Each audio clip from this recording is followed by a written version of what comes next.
Governor, let's start with the elephant in the room, and that was a fundraising trip you took to Chicago on Tuesday. Fundraising is never an easy part for elected officials. It's not something I've heard any elected officials say they enjoy doing.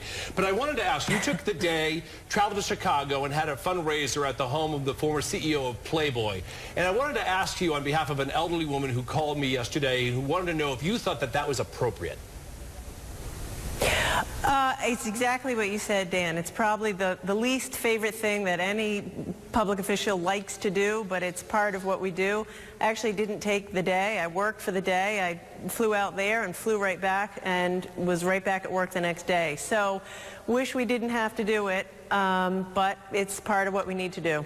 Let me ask specifically for the woman who called me on the phone, and she had more of an issue with the fact that you were going to the home of the former CEO of Playboy and that you were taking money from a fundraiser at her home. Did you ever think twice about that, or do you think it's a non-issue? I think it's a non-issue. You know, this particular person opened her home, and she's a big Democratic fundraiser.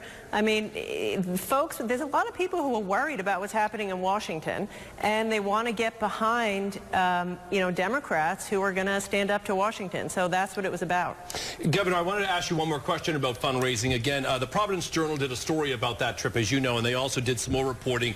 And they reported that you received two $1,000 donations from Michael Polsky, who's the founder and CEO of Invenergy. That's the company that's trying to build the power plant in Burrillville. Do you think it's a conflict of interest to be receiving donations from somebody who's trying to get a power plant in an area where residents don't want it? I don't, and he, you know, he wasn't there. Look, money in politics is a problem. There's no doubt about it. I've been an outspoken advocate for campaign finance reform, which we desperately need.